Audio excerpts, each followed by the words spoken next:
அனைவருக்கும் வணக்கம். நான் உங்கள் 5ஆம் தலைமுறை ஜோதிடர் ராம்குமார் ராஜேந்திரன். நம்ம இன்னைக்கு பார்க்க போகிற தலைப்பு, தனுசு ராசி அன்பர்களுக்கு உங்களுடைய ராசிக்கு 9ஆம் இடமான சிம்ம ராசியில் 2 கிரகங்களுடைய சேர்க்கை, சூரியன் மற்றும் கேது ஆகிய 2 கிரகங்களுடைய சேர்க்கை. இந்த நிகழ்வு ஆகஸ்ட் மாதம் 17ஆம் தேதி முதல் செப்டம்பர் மாதம் 16ஆம் தேதி வரை நடைபெறவிருக்கு. இந்த நிகழ்வு கிரகண யோகம் என்று அழைக்கக்கூடிய, ஏன்னா சூரியன் தன்னுடைய சொந்த வீட்டிற்கு பெயர்ச்சி அடைய போகிறாருங்க. இந்த நிகழ்வு சுமார் 18 ஆண்டுகளுக்கு பிறகு சிம்ம ராசியில் நடைபெறவிருக்கு. இந்த நிகழ்வு காலகட்டங்களில் இதுவரை இருந்து வந்த எதிர்மறை விளைவுகள் அப்படிங்கிறது கொஞ்சம் கொஞ்சமாக குறையும். ஏன் அப்படின்னா எல்லாமே நெகட்டிவாகவே நடந்துட்டுருக்குங்க. நான் நினச்ச விஷயங்கள் ஒன்று, இன்றைக்கி நடக்கிற விஷயங்கள் ஒன்று, கை கெட்டினது வாய் கெட்டல, எல்லாமே நெகட்டிவாகவே நடக்குது. டோட்டலாக வேறு மாதிரி நான் ஒன்று நினச்சி பண்ணால், ஆனால் இன்றைக்கி நடக்கிற விஷயங்கள் டோட்டலாக எனக்கு ஆப்போசிட்டாகவே இருக்குது. எல்லாமே எனக்கு ஆப்போசிட்டாகவே நடக்குதுங்க. கூட இருக்கிறவங்களே எனக்கு எதிரியாக மாறிட்டாங்க. துரோகத்தை மட்டுமே சந்திக்கக்கூடிய ஒரு சில சூழ்நிலை அப்படிங்கிறது, நிறைய பிரச்சனைகள், கோர்ட்டு கேஸ் விஷயங்கள் கூட எனக்கு ஃபேவராக நடக்கணும்னு நினச்சா அது கூட எனக்கு எதிர்மறையாக திரும்பிடுச்சு. ஸோ இவ்வளோ பிரச்சனைகள் அப்படிங்கிறது வந்ததுக்கு காரணம் என்ன அப்படின்னு கேட்டிங்கன்னா, நெகட்டிவான சில விஷயங்கள். இந்த 9ஆம் இடம் என்று சொல்லக்கூடிய பாகியஸ்தானத்தில் கேதுவுடைய நிகழ்வுகள், கேதுவுடைய பயிற்சி. ஸோ கேது பகவான் இருக்கிறதுனால தான் இன்றைக்கி எல்லாமே நமக்கு கிடைக்க வேண்டிய விஷயங்கள் எதுவுமே கிடைக்கலையா அப்படின்னு. ஸோ அதே நேரத்தில் அந்த சூரியன் அந்த இடத்துக்கு பயிற்சி அடையும் போது அது ஒரு கிரகண யோகம் அப்படிங்கிறது. இருள் கிரகத்தை சூரியனுடைய வெளிச்சம் பட்டு இருக்கக்கூடிய நெகட்டிவான விஷயங்கள் மாறக்கூடிய ஒரு காலகட்டங்கள் அப்படின்னு சொல்லுவாங்க. ஸோ வேலை ரீதியாக வம்பு வழக்கு பிரச்சனைகள், கோர்ட்டு கேஸு பிரச்சனைகள்லாம் சந்திக்கிற மாதிரி சில சூழ்நிலைகள் அப்படிங்கிறது வந்துச்சு. செய்யாத தப்புக்கு தேவையில்லாமல் ஒரு சில தண்டனைகள் அப்படிங்கிறத அனுபவிச்சுட்டேங்க. இந்த பாதிப்புகள் என்ன நடந்துட்டுருக்குன்னா, நான் வேலை செய்ய விடாமல் என்னை விட்டு வெளியே அனுப்பிச்சுட்டுருச்சு. புதுசாக ஏதாவது வேலை தேட போனாலும் அந்த இடத்துலையும் சில பிரச்சனைகள், கூட வேலை பார்க்குறவங்களே எனக்கு தேவையில்லாமல் நெகட்டிவான சில எதிர்ப்புகளை தெரிவிக்கிற மாதிரி இருக்குது. உயர் அதிகாரிகளும் என்னை சரியான விதத்தில் புரிஞ்சிக்கிறதில்ல. எல்லாமே டோட்டலாக ஆப்போசிட்டாகவே நடந்துகிட்ருக்குங்க. ஸோ இதெல்லாம் பரவாயில்லைங்க, ஏதாவது ஒரு விதத்தில் எனக்கு புதுசாக ஒரு ஆப்பர்ச்சுனிட்டி கிடச்சிதுன்னா இந்த வேலையை விட்டுட்டு நான் வேறு வேலைக்கு போயிடுவோம் அப்படின்னு யோசிச்சுட்ருக்கேன். அதுவுமே எனக்கு சரியான விதத்தில் கிடைக்க மாட்டேங்குது. எல்லோரும் என்னுடைய திறமையை மட்டும்தான் பயன்படுத்துகிறாங்க. ஆனால் அந்த திறமைக்கு உகந்த ஊதியம் அப்படிங்கிறது கொடுக்கறதில்ல, அதுக்கு உண்டான பொறுப்புகள் அப்படிங்கிறது கொடுக்கறதில்ல. ஸோ வேலை சரியான விதத்தில் எனக்கு அமையவே மாட்டேங்குதுங்க. எல்லாம் நல்லா போயிட்டு இருந்தது, ஒரு குறிப்பிட்ட கான்ட்ராக்ட் அப்படிங்கிறது முடிஞ்சிருச்சு, அல்லது புதிய வாய்ப்புகள் ஏதாவது என்னை தேடி வருமா அப்படின்னு வெயிட் பண்ணிகிட்ருக்கேன். அதுவும் எனக்கு சரியான விதத்தில் கிடைக்க மாட்டேங்குது. இந்த வேலையில் இருக்கிறேன், இன்னும் எவ்வளோ நாள் இங்கே இருக்க முடியும்னு தெரியலைங்க.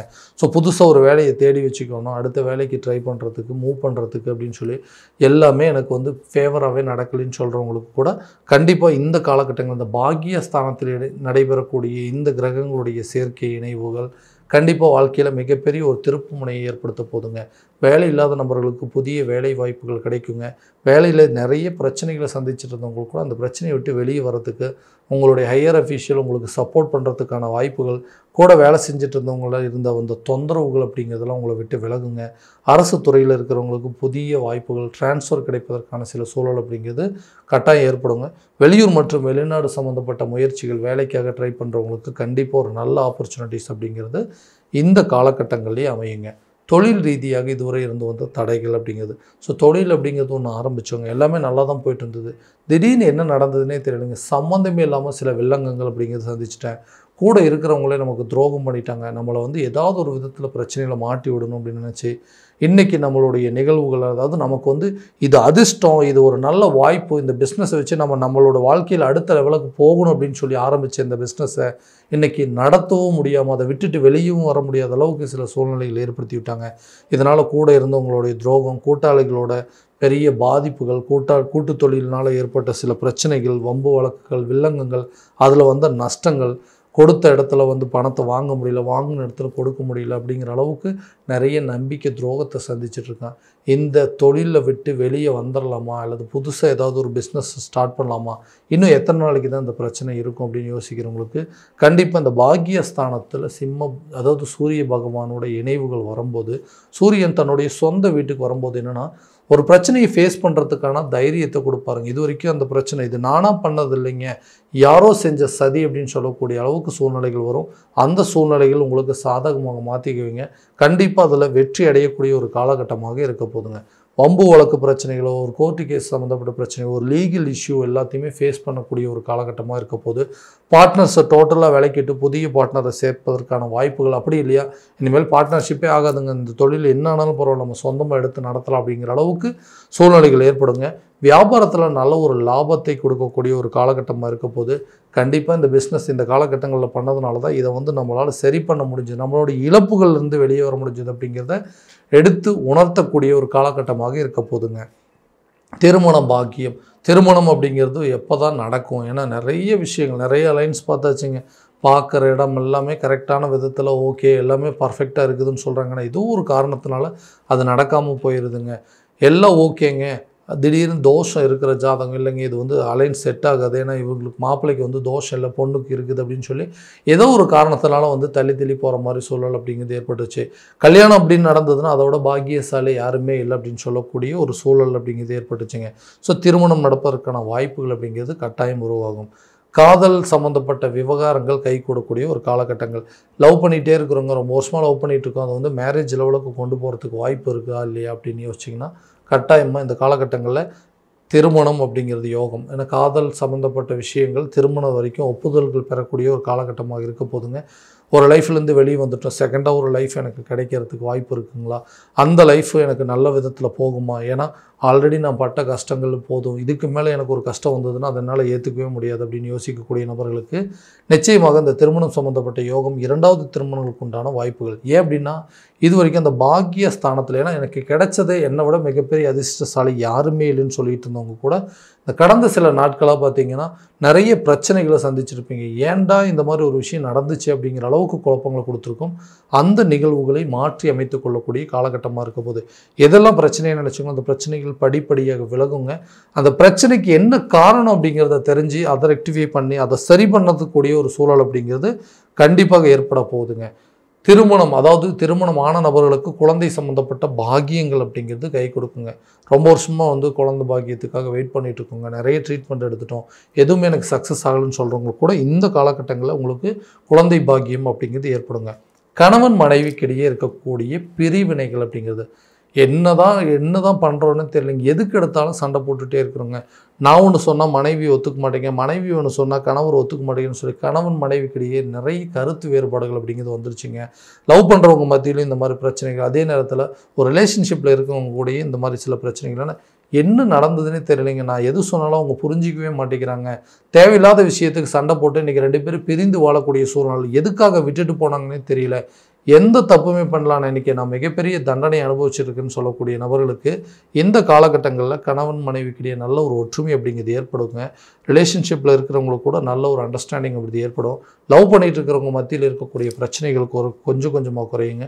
அவங்களுடைய தேவைகள் என்ன, அவங்க என்ன எதிர்பார்க்குறாங்க அப்படிங்கிற விஷயத்தை தெளிவாக தெரிஞ்சுக்கிட்டு அதற்குண்டானபடி சில ஸ்டெப் எடுத்தீங்க அப்படின்னா உங்களுக்குள்ளே இருக்கக்கூடிய பாதிப்புகள் அப்படிங்கிறது டோட்டலாக அவங்கள விட்டு விலக போகுதுங்க. ஏன்னா எதுக்குமே இல்லைங்க, செய்யாத தப்புக்கு எனக்கு தண்டனை, நான் தான் இந்த தப்பு செஞ்சேன் அப்படின்னு சொல்லி ஒருத்தர் மேலே ஒருத்தர் கார்னர் பண்ணி இவங்க தான் இதுக்கெல்லாம் காரணம் அப்படின்னு சொல்லி நிறைய பேர் பிரிஞ்சு இன்றைக்கி டிவோர்ஸ் வரைக்கும் கொண்டு போயிடுச்சு. அந்த மாதிரி பிரச்சனைகள்லாம் என்னென்னு பேசி தீர்த்து கொள்ளக்கூடிய ஒரு காலகட்டமாக இருக்க போதுங்க.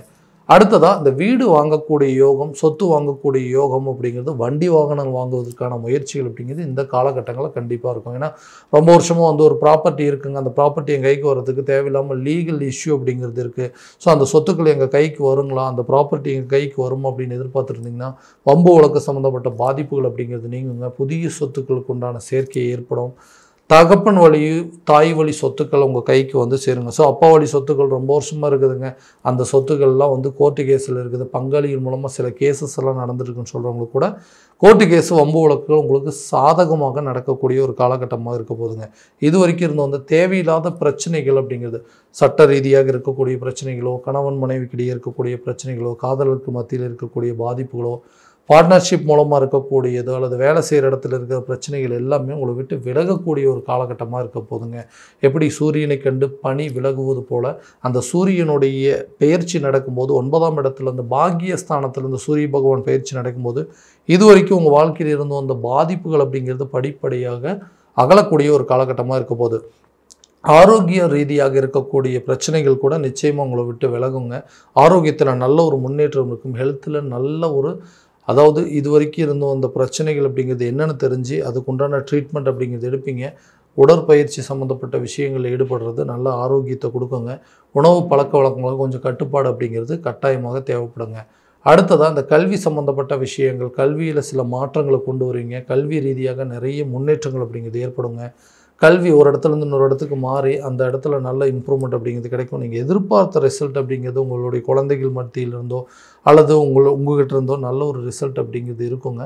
ஸோ வெளியூர் மற்றும் வெளிநாடு சம்மந்தப்பட்ட கல்வி முன்னேற்றங்கள் அப்படிங்கிறது இருக்கும். ஃபாரினில் போய் படிக்கிறதுக்கான வாய்ப்புகள் அப்படிங்கிறதும், அதே நேரத்தில் ஒரு ஸ்கூல்லேருந்து இன்னொரு ஸ்கூல் மாற்றுறதுக்கோ அல்லது ஒரு காலேஜ்லேருந்து அடுத்த டிகிரி படிக்கிறதுக்கு வேறு ஒரு காலேஜ் போகிறதுக்கான வாய்ப்புகள் எல்லாமே இந்த காலகட்டங்களில் கல்வி சம்மந்தப்பட்ட விஷயங்கள் அப்படிங்கிறது ஏற்படுங்க. ஞாபக மறதிகள் அப்படிங்கிறது குறையுங்க. கல்வியில் நல்ல ஆர்வம் அப்படிங்கிறது வரும். இது வரைக்கும் கல்வியில் நாட்டம் இல்லாமல், அதாவது கல்வியில் இன்ட்ரெஸ்ட் இல்லாதவங்க கூட அந்த ஸ்டடி சம்மந்தப்பட்ட விஷயத்தில் நல்ல ஆர்வம் அப்படிங்கிறது ஏற்படுங்க. கடன் சம்மந்தப்பட்ட பாதிப்புகள், கடன் அப்படிங்கிற ஒரு பிரச்சனை இல்லை அப்படின்னா இன்றைக்கி நான் வாழக்கூடிய வாழ்க்கையே வேறங்க. கடனால் இன்றைக்கி நான் பட்ட அவமானங்களும் வலிகளும் வேதனைகளும் ஏராளங்க. தேவையில்லாத விஷயத்துக்கு கடன் வாங்கி அந்த கடனுக்கு இன்றைக்கி வட்டி கட்டி, வட்டிக்கு பணம் வாங்கி வட்டி கட்டக்கூடிய ஒரு சில சூழல் அப்படிங்கிறது ஏற்பட்டுச்சுங்க. இந்த கடனை எப்படியாவது அடைக்கணுங்க. அதனால வரக்கூடிய வருமானங்கள் மொத்தமாக வட்டி கட்டுறதுக்கே எனக்கு சரியாக போயிடுது, இஎம்ஐ கட்டுறதுக்கே சரியாக போயிடுது. இந்த பண பிரச்சனைகள் எப்படியாவது தீர்க்கணும்னு நினச்சி நிறைய லோன் ஆப்ஷன் அப்படிங்கிறது பார்த்துட்டேங்க. நிறைய பேர்த்துக்கிட்ட உதவி அப்படிங்கிறது கேட்டுட்டேன். எனக்கு எதுவுமே கிடைக்கவே மாட்டேங்குதுன்னு யோசிச்சுட்டிங்கன்னா கண்டிப்பாக இந்த காலகட்டங்களில் ஏதாவது ஒரு விதத்தில் உங்களுக்கு உதவிகள் அப்படிங்கிறது கிடைக்கும். தகப்பன் வழி சொத்துக்கள் உங்கள் கைக்கு வந்து சேர்றதுனால அதை விற்பனை செஞ்சு அது மூலமாக சில பெனிஃபிட் அப்படிங்கிறது அடைவீங்க. ஃபேமிலி ரிலேட்டடில் யாராவது உங்களுக்கு பணத்தை கொடுத்து உதவி பண்ணுறதுக்கான சூழல் அப்படிங்கிறது ஏற்படுங்க. நீங்கள் எதிர்பார்த்த இடத்துலேருந்து எதிர்பார்த்த தொகைகள் அப்படிங்கிறது உங்கள் கைக்கு வந்து சேரக்கூடிய தருணமாக இருக்க போதுங்க. ஸோ இது வரைக்கும் நம்ம பார்த்ததெல்லாம் கோச்சார ரீதியான பலன்கள் மட்டும்தாங்க. இந்த பலன்கள் அனைத்து உங்களுக்கு நடக்குமானா உங்களுடைய சுய ஜாதகத்தை முழுமையாக தெரிஞ்சுக்கிட்டு அதற்குண்டானபடி ஒவ்வொரு முயற்சிகள் எடுத்திங்கன்னா வாழ்க்கையில் எல்லா விதமான வெற்றிகள் அப்படிங்கிறதும் உங்களுக்கு கண்டிப்பாக நடக்குங்க. ஸோ உங்கள் ஜாதகத்தை எங்கிட்ட பார்க்கணும் அப்படின்னு விருப்பப்பட்டீங்கன்னா கீழே தெரிகிற நம்பருக்கு கான்டாக்ட் பண்ணி அப்பாயின்மெண்ட் ஃபிக்ஸ் பண்ணிக்கோங்க. அப்படி இல்லையா உங்களோட ஜாதகத்தை வாட்ஸ்அப் மூலமாக அனுப்பிச்சிங்க அப்படின்னா தெளிவான முறையில் கணிச்சு துல்லியமான பலன்கள் அப்படிங்கிறத உங்களுக்கு தெரியப்படுத்தப்படுங்க. மீண்டும் அடுத்த காணொலியில் உங்களை சந்திக்கும் வரை உங்களிடமிருந்து விடைபெறுவது உங்கள் ராம்குமார் ராஜேந்திரன். நன்றி.